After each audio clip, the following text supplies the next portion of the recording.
Kamusta mga kaibigan? Duman po tayo rito sa bayan po ng Pili sa Camarines Sur dahil ito po yung daanan pauwi po sa amin sa Albay.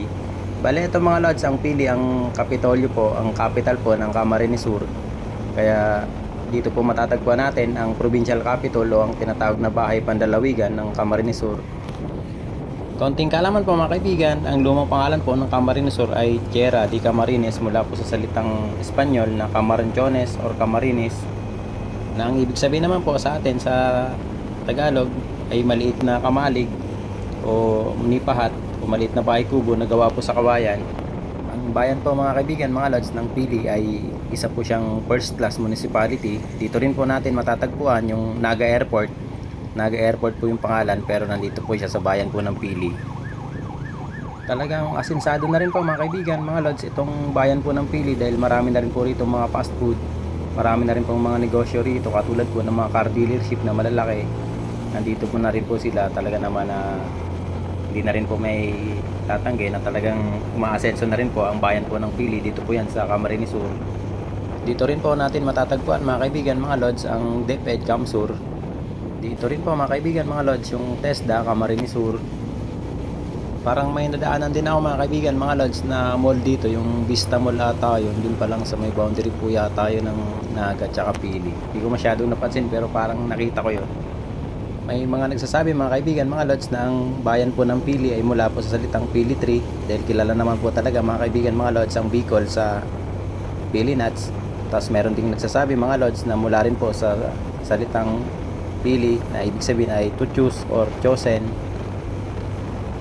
Ilan mga kaibigan, mga lods, sa sikat na pasyalan dito sa bayan po ng Pili ay ang Shower Falls na matatagpuan po sa Barangay Bungkaw, sa dito po yan sa Pili, Camsur. Isa pa mga kaibigan ay ang Daragang Magayon Monument na talaga namang napakaganda. Pero syempre mga kaibigan, mga lods, ang isa sa pinakasikat po talaga rito ay ang Camarines Sur Water Sports Complex o CWC.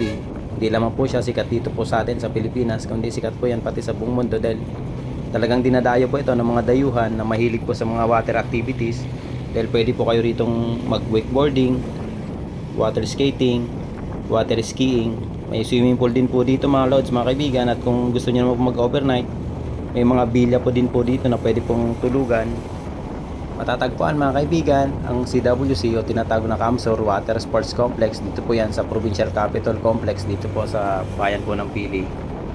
Talagang dinadayo po yan mga lods, mga kaibigan. Di lang po ng mga dayuhan kundi pati na rin po ng mga turista dito po sa ating bansa. Pwede po yan pasyalan ng magpapamilya. Talagang mag-enjoy po kayo dyan. Nakapasok na ako dyan minsan, kaya sa sunod ipa-vlog ko po yun para makita po natin ulit, kasi matagal na po ako nakapunta po dun. Medyo talagang may katagalan na.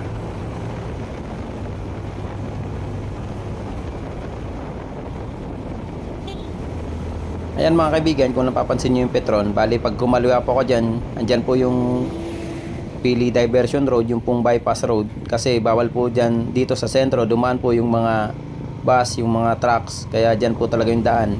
At isa rin po, dyan po rin po yung daan, papunta pong Partido area, yung bayan po ni Kabayan, Team Barako Motovlog. Papunta po siya dyan. Bayan po yata siya ng San Jose, di ko masyadong matandaan. Pero talagang taga dyan po siya sa Partido area. Bale, ito mga lods, mga kaibigan, kapag binagtas nyo po yung diversion road na yan, ang labas po niyan mga kaibigan, mga lods, sa may barangay Anayan na po yan. Tapos doon po mga kaibigan, mga lods, marami pong nagtitinda doon ng maruya na tinatawag sa amin dito sa Bicol, sinapot o baduya. Talagang dikit-dikit po doon nagtitinda ron. Kung nagutom po kayo sa biyahe, pwede po kayong bumili doon. Napakaganda mga kaibigan, mga lods, ng kalsada rito. Talaga naman na hindi katulad sa Quirino Highway na talagang malubak.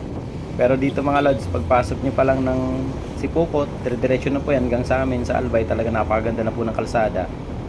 Talagang hindi na kayo mainip sa biyahe dahil talagang dire-diretso. Napakaganda po ng kalsada mga kaibigan, mga lods. Ito naman mga kaibigan, mga lods, andito na tayo sa may sentro ng Pili. Ayan mga lods, mga kaibigan, makita po natin dito na dahil maaga pa, kaya hindi po masyadong matraffic. Pero kapag talagang medyo rush hour na, ganun, napakarami ng tao na rin dito. Kaya mas advisable mga kaibigan, mga lods, kung ganong mga oras, huwag na kayong dadaan dito. Doon na po kayo dumaan sa may diversion road para di na po kayo matraffic rito. Kasi talagang Maraming tao rito mga lods, mga kaibigan. Ang sikat na mall sa amin dito mga lods, mga kaibigan, ay ang LCC o Liberty Commercial Center po. Yan po yung sikat sa amin dito. Hindi lang po yan mall, kundi may mga supermarket din po sila. Kaya talagang halos makikita nyo po yan dito sa bayan-bayan po sa amin dito sa Bicol. Sa lahat halos ng bayan meron po silang branch. Kung hindi man po siya mall, bali mga supermarket din po yan. Ito mga kaibigan, mga lods, ang sentro o bayan po ng Pili. Ito po talaga yung pinakasentro at maaga pa kaya hindi po masyadong matraffic. Kaya talagang hindi po tayo masyadong naipit dito. Palagi ako nauwi dito mga lods, mga kaibigan, sa amin sa Albay dahil binibisita ko aking mga magulang. Lagi ko silang namimiss. Hindi naman, syempre talagang lagi ako umuwi kasi nga medyo may edad na sila, matatanda na. Kailan pa natin sila bibisitahin kapag wala na.